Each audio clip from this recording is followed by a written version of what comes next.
Welcome to The Explainer. You know, there's a piece of English grammar that can give so many people a real headache, the past continuous tense. What's the real difference between I worked and I was working? Well, stick with me, and we're going to clear it all up. Okay, let's just dive right in with two sentences.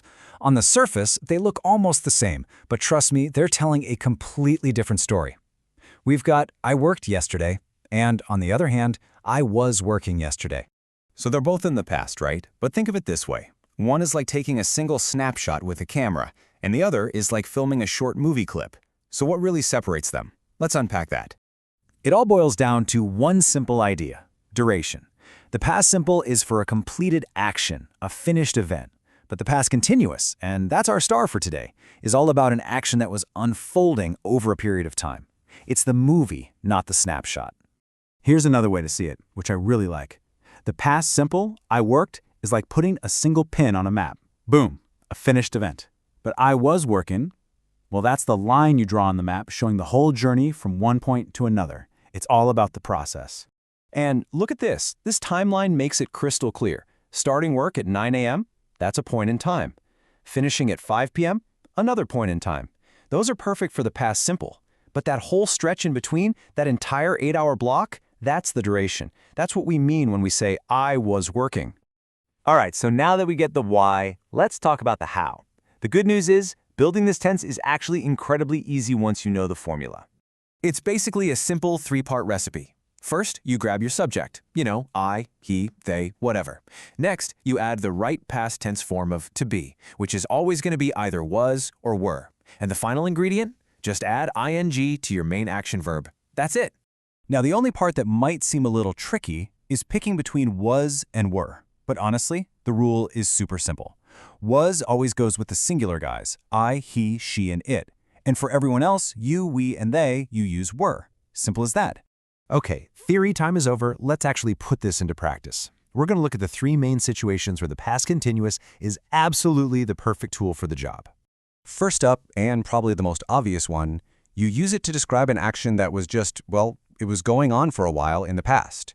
The duration itself is the important part of the story.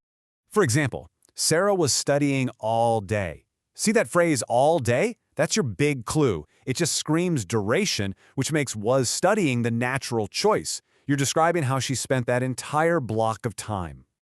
Okay, number 2. This one is for describing exactly what was happening at a very specific moment in the past. It's like you're watching a movie of the past. You hit the pause button, and you describe what's happening right in that frozen frame. Here's a perfect example. At 11 p.m., I was sleeping. If someone asks, hey, why didn't you answer my call at 11? That's your answer. The action of sleeping was already in progress at that precise moment. And number 3. Now this one is super common. You use it for a longer background action that gets interrupted by a shorter, more sudden action. This is a classic, the textbook example you see all the time. The long background scene is, they were having dinner.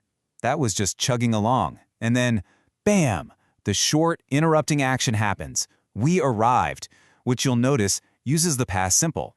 The past continuous really sets the scene for that interruption.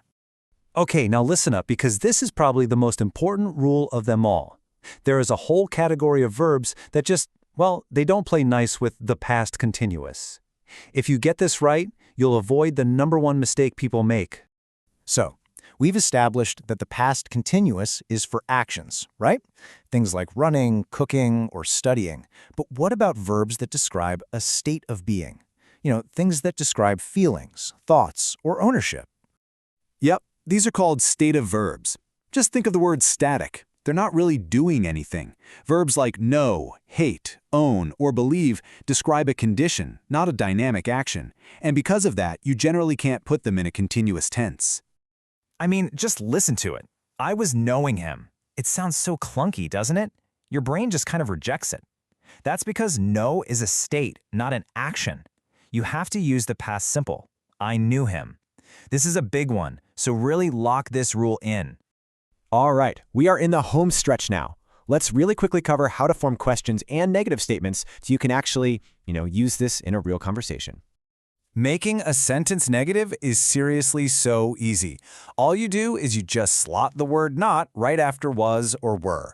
So, I was working becomes I was not working, and of course in everyday speech, we just squish that down to I wasn't working.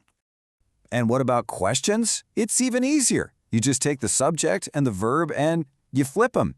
She was working turns right into the question, was she working? You just invert them. That's all there is to it. And there you have it, the past continuous in a nutshell. It's all about painting a vivid picture of an action in progress, in the past. So let me leave you with a little something to practice with. Go on, tell me, what were you thinking about just before this explainer started?